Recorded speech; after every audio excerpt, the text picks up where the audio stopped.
আমরা আজকে শিখব মাখরাজ। মাখরাজের পরিচয়।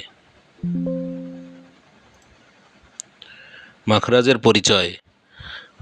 হরফ উচ্চারণের স্থানকে মাখরাজ বলে। মাখরাজ কাকে বলে? হরফ উচ্চারণের স্থানকে মাখরাজ বলে। মানে আমরা যে হরফগুলো পড়ি, এই হরফগুলো মানে মুখের যেই যেই স্থান থেকে, কণ্ঠের যেই যেই স্থান থেকে, বা জিহ্বা, দাঁত, এইসব যেই যেই স্থান থেকে টাচ লেগে এই হরফগুলো উচ্চারণ হয়, সেইগুলাকে কি বলে? মাখরাজ। হরফ উচ্চারণের সেই স্থানকেই বলা হয় মাখরাজ। আচ্ছা, আরবি হরফ 29টি, এটা তো আমরা জানি, আমরা হরফ চিনেছি। তাহলে আরবি হরফ 29টি। এই 29টি হরফ কয়টা স্থান থেকে উচ্চারণ হয়, সেই কয়টা হচ্ছে আমাদের কি? মাখরাজ। তাহলে মাখরাজ কয়টি এখানে? 17টি। আরবি হরফ 29টি, মাখরাজ 17টি। তার মানে এই 17টি স্থান থেকে এই 29টি হরফ ও আরবি পড়তে যা যা লাগে এগুলো উচ্চারণ হয় এই 17টি স্থান থেকে। আচ্ছা, আমরা আসি তাহলে 1 নম্বর মাখরাজ। 1 নম্বর মাখরাজ, কণ্ঠনালীর শুরু থেকে, কণ্ঠনালীর শুরু থেকে 2টি হরফ উচ্চারিত হয়। কি কি? হামজাহ আর হা। এই যে কণ্ঠনালী, এখানে ছবিতে দেওয়া আছে কণ্ঠনালী। এই কণ্ঠনালীর এই যে যে চিহ্নটা, এই চিহ্নটা থেকে উচ্চারণ হয়, এই চিহ্নটা থেকে এই 2টা হরফ উচ্চারণ হয়। কি? হামজাহ আর কি? হা। গোল হা, গোল হা, হা। হামজাহ, হা। এটা কি 1 নম্বর মাখরাজ? তাহলে 1 নম্বর মাখরাজ কণ্ঠনালীর শুরু থেকে হামজাহ, হা উচ্চারণ হয়। 2 নম্বর মাখরাজ, কণ্ঠনালীর মধ্যখান থেকে 2টি হরফ উচ্চারিত হয়। হরফগুলো হচ্ছে আইন আর একটা হা। তাহলে 2 নম্বর মাখরাজ, কণ্ঠনালীর মধ্যখান থেকে 2টি হরফ উচ্চারিত হয়। আইন, হা। এই যে সেই স্থানগুলো কই? এই যে কণ্ঠনালীর মধ্যখান, এই যে কণ্ঠনালীর শুরু থেকে উচ্চারণ হয়েছে হামজা, হা, তার একটু উপরে কণ্ঠনালীর মধ্যখান। এই কণ্ঠনালীর মধ্যখান থেকে কি হয়? আইন, হা। তারপরে আছে 3 নম্বর মাখরাজ, কণ্ঠনালীর শেষ ভাগ থেকে গইন, খ। এই যে জিহ্বার যে গোড়া, গোড়ার থেকে একটু পিছনেই এখানে কণ্ঠনালীর শেষ ভাগ। এই যে কণ্ঠনালীর শেষ ভাগ, তীর চিহ্ন দেওয়া আছে, কণ্ঠনালীর এই শেষ ভাগ থেকে উচ্চারণ হয় গইন, খ, গইন, খ, গইন, খ। এবার আসছে 4 নম্বর মাখরাজ। 4 নম্বর মাখরাজ, জিহ্বার গোড়া তার বরাবর উপরের তালুর সঙ্গে লাগাইয়া 2 নুক্তাওয়ালা কফ। কি উচ্চারণ হয়? কফ, কফ। 4 নম্বর মাখরাজ, জিহ্বার গোড়া তার বরাবর উপরের তালুর সঙ্গে লাগাইয়া। এই যে জিহ্বার গোড়া, জিহ্বার আগা তো আমাদের এই দাঁতের সাইডে যেই সাইডটা থাকে এটা হচ্ছে আগা, এবং পিছনের সাইডটা হচ্ছে গোড়া। তো এই জিহ্বার গোড়া তার বরাবর উপরের তালুর সঙ্গে লাগাইয়া, এই যে যে জায়গাটা, এই তালুর সঙ্গে লাগাইয়া এটা হচ্ছে কি উচ্চারণ হয়? 2 নুক্তাওয়ালা কফ। আচ্ছা, এবার 5 নম্বর মাখরাজ, জিহ্বার গোড়া থেকে একটু আগে বাড়াইয়া, এই যে জিহ্বার গোড়াটা ছিল এইটা থেকে একটু আগে বাড়াইয়া তার বরাবর উপরের তালুর সঙ্গে লাগাইয়া মধ্যখান পেঁচানো কাফ। এই কাফের মাঝখানে একটা মধ্যখান পেঁচানো এসের মতো আছে, এইটা হচ্ছে কি? কাফ। তাহলে জিহ্বার গোড়া থেকে একটু আগে বাড়াইয়া তার বরাবর উপরের তালুর সঙ্গে লাগাইয়া কাফ, মধ্যখান পেঁচানো কাফ উচ্চারিত হয়। এরপরে আছে 6 নম্বর মাখরাজ, জিহ্বার মধ্যখান। 6 নম্বর মাখরাজ, জিহ্বার মধ্যখান। জিহ্বার মধ্যখান তার বরাবর উপরের তালুর সঙ্গে লাগাইয়া, এই যে জিহ্বার একটু গোড়া থেকে একটু আগে লাগাই, এখান থেকে কফ উচ্চারণ হয়েছে, এরপরে জিহ্বার মধ্যখান, এটা হচ্ছে জিহ্বার মাঝখান। আমাদের জিহ্বার যে মাঝখান, এই মাঝখানের জিহ্বার একেবারে বরাবর উপরের তালুর সঙ্গে লাগাইয়া 3টি হরফ উচ্চারিত হয়। এই যে এই ছবিতে আছে তালুর সাথে কিভাবে লাগাইছে, এখান থেকে 3টি হরফ উচ্চারিত হয়। কি কি হরফ? জিম, শিন, ইয়া।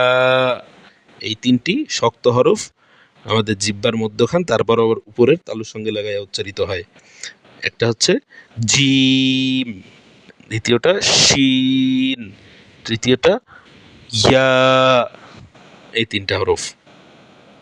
7 নম্বর মাখরাজ জিহ্বার গোড়ার কিনারা। জিহ্বার গোড়ার কিনারা উপরের মাড়ির দাঁতের গোড়ার সঙ্গে লাগাইয়া যদ উচ্চারণ হয়। জিহ্বার গোড়ার কিনারা উপরের মাড়ির দাঁতের গোড়ার সঙ্গে লাগাইয়া, এটাই উপরের মাড়ির দাঁতের গোড়া যে আছে, এই উপরের মাড়ির দাঁতের গোড়ার সঙ্গে জিহ্বার এই পাশের গোড়ার কিনারাও লাগতে পারে, ওই পাশের গোড়ার কিনারা, অথবা উভয় পাশের গোড়ার কিনারা লাগাইয়া যদ উচ্চারণ হয়। 8 নম্বর মাখরাজ জিহ্বার আগার কিনারা সামনের উপরের দাঁতের মাড়ির সঙ্গে লাগাইয়া। জিহ্বার আগার কিনারা সামনের উপরের দাঁতের মাড়ির সঙ্গে লাগাইয়া লাম উচ্চারিত হয়। এই যে জিহ্বার আগার কিনারা আর এই সামনের উপরের দাঁতের এই মাড়ির সঙ্গে লাগাইয়া, উপরের দাঁতের মাড়ির সঙ্গে লাগাইলে কি হয়? লাম উচ্চারিত হয়। 9 নম্বর মাখরাজ জিহ্বার আগা তার বরাবর উপরের তালুর সঙ্গে লাগাইয়া। এই জিহ্বার আগা তার বরাবর উপরের তালুর সঙ্গে লাগাইয়া নুন উচ্চারিত হয়। ওই লামের পাশ থেকেই এটা কি উচ্চারিত হয়? নুন। আচ্ছা, তারপরে 10 নম্বর মাখরাজ জিহ্বার আগার পিঠ। জিহ্বার আগার উল্টা পিঠ আর কি। জিহ্বার আগার যে পিঠ, এই পিঠ তার বরাবর উপরের তালুর সঙ্গে লাগাইয়া র, মানে জিহ্বাটাকে একটু ব্যান্ড করে উচ্চারণ হবে র, র। আচ্ছা, 11 নম্বর মাখরাজ জিহ্বার আগা সামনের উপরের দুই দাঁতের গোড়ার সঙ্গে লাগাইয়া। জিহ্বার আগা সামনের উপরের দুই দাঁতের গোড়ার সঙ্গে লাগাইয়া, এই যে পরপর যে দুইটা দাঁত আছে, এই দুইটা দাঁতের গোড়ার সঙ্গে জিহ্বার আগা লাগাইয়া 3টি হরফ উচ্চারিত হয়। একটা হচ্ছে ত, একটা হচ্ছে দাল, একটা হচ্ছে তা। এই ছবিতে দেওয়া আছে চিহ্ন, এই সব জায়গার থেকে এই 3টা হরফ উচ্চারিত হয়। ত, দাল, তা। এরপরে আমাদের 12 নম্বর মাখরাজ, এখানেও 3টা হরফ উচ্চারিত হয়। আচ্ছা, 12 নম্বর মাখরাজ জিহ্বার আগা সামনের উপরের দুই দাঁতের আগার দিকে লাগাইয়া। জিহ্বার আগা সামনের উপরের দুই দাঁতের আগার দিকে লাগাইয়া 3টি হরফ উচ্চারিত হয়। র, জাল, সা। এই 3টা হরফ একটু পাতলাভাবে উচ্চারণ করতে হবে। জিহ্বার আগা এই সামনের দুই দাঁতের আগার সঙ্গে লাগাইয়া র, জাল, সা, এইভাবে। আচ্ছা, 13 নম্বর মাখরাজ, এখানেও 3টি হরফ উচ্চারিত হয়। 13 নম্বর মাখরাজ জিহ্বার আগা সামনের দুই দাঁতের গোড়ার দিকে লাগাইয়া।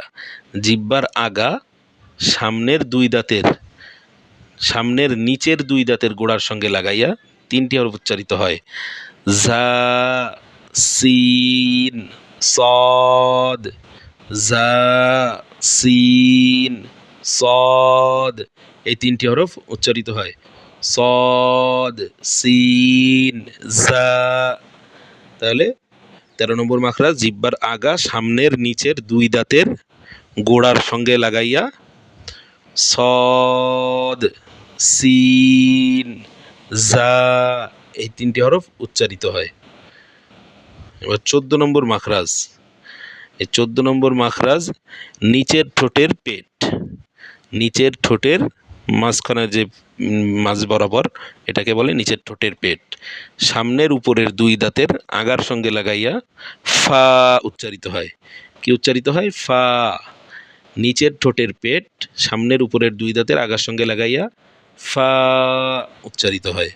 আচ্ছা, 15 নম্বর মাখরাজ দুই ঠোঁট হইতে 3টি হরফ উচ্চারিত হয়। দুই ঠোঁট হইতে 3টি হরফ উচ্চারিত হয়। কি কি? মিম, বা, ওয়াও। তাহলে ওয়াও, বা, মিম, এই 3টি হরফ দুই ঠোঁট হইতে উচ্চারিত হয়। এবার কোথা থেকে উচ্চারিত হয়, দুই ঠোঁটের কোন কোন জায়গা থেকে কিভাবে উচ্চারিত হয়, এইটা এখানে লেখা আছে বিস্তারিত, ছবিতেও দেওয়া আছে। দুই ঠোঁট গোল করিয়া মুখ খোলা রাখিয়া। মানে দুই ঠোঁট গোল করে মাঝখানে একটু মুখ হালকা একটু খোলা রেখে উচ্চারণ হয় কি ওয়াও। এই যে ঠোঁট দুটি গোলাকার করুন, এইভাবে গোলাকার করে ঠোঁট গোল করে মাঝখান থেকে ঠোঁটের মাঝখান থেকে ঠোঁট দুটো গোল করে উচ্চারণ হবে ওয়াও। এরপরে দুই ঠোঁটের ভিজা অংশ থেকে উচ্চারণ হবে বা। এই যে ভিজা অংশ ভিতরের দিকে, দুই ঠোঁটের ভিতরের দিকে যে ভিজা অংশ, এই অংশ থেকে উচ্চারণ হবে বা। আর দুই ঠোঁটের শুকনো অংশ থেকে উচ্চারণ হবে মিম।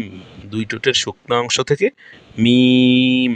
তাহলে ওয়াও, বা, মিম, এই তিনটি হরফ দুই ঠোঁট থেকে উচ্চারিত হয়।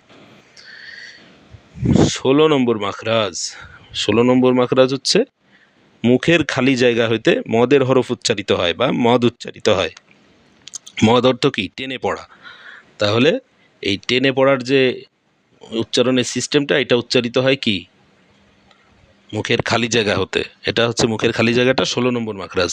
মুখের খালি জায়গা হতে মদের হরফ উচ্চারিত হয়। মদের হরফ কখন হয়? এই আলিফ ওয়া ইয়া তো সবসময় মদের হরফ না। হ্যাঁ, যখন এই হরফগুলোর আগে পরে কিছু আসে, যখন জবর আসে, তখন জবরের বাম পাশে যখন খালি আলিফ থাকে তখন ওইটা মদের হরফ হয়। জবরের বাম পাশে খালি আলিফ, মানে খালি একটা আলিফ থাকলো, তার ডান পাশের হরফের হরকত থাকলো জবর, তখন এই খালি আলিফটা মদের হরফ হবে। জবরের বাম পাশে খালি আলিফ মদের হরফ।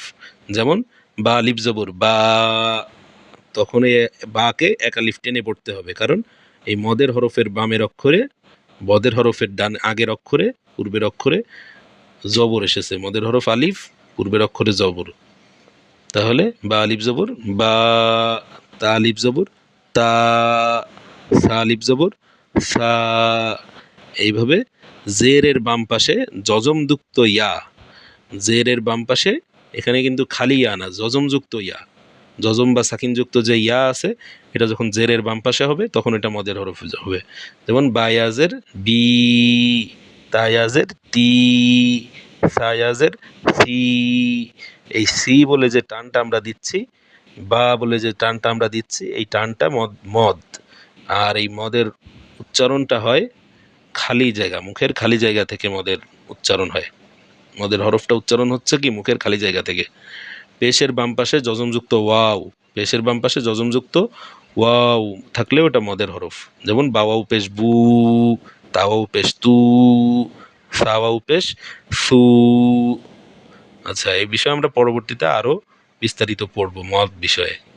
আচ্ছা, 17 নম্বর মাখরাজ। নাকের বাসি হইতে গুন্নাহ উচ্চারিত হয়। নাকের বাসি হইতে গুন্নাহ উচ্চারিত হয়। যেমন ইন্না, হামজা নুনজের ইন, নুনে তাসদিদ এসেছে, তাহলে নুনকে একবার এই হামজার হরকতের সাথে, একবার নুনের এই যে আলাদা আবার হরকত আছে সেই হরকতের সাথে পড়তে হবে। হামজা নুনজের ইন, নুন জবর না, ইন্না। এই যে ইন বলে যে দেরিটা করতেছি, নাকের বাসিতে নিয়ে যে অপেক্ষা করতেছি, যে শব্দটা হচ্ছে নাকের বাসি থেকে, এই শব্দটাকে কি বলে? গুন্নাহ বলে। তো এই 17 নম্বর মাখরাজ নাকের বাসি হতে গুন্নাহ উচ্চারিত হয়। যেমন হামজা নুনজের ইন, নুন জবর না, ইন্না। জিম নুন জবর জান, নুন জবর না, জান্না। বা নুন জবর বান, নুন জবর না, বান্না। আচ্ছা, তাহলে আমরা 1 থেকে 17টা মাখরাজ, আমরা প্রত্যেকটা মাখরাজ সুন্দরভাবে মুখস্থ করে হরফগুলো মাখরাজ থেকে উচ্চারণ করার চেষ্টা করব ইনশাআল্লাহ।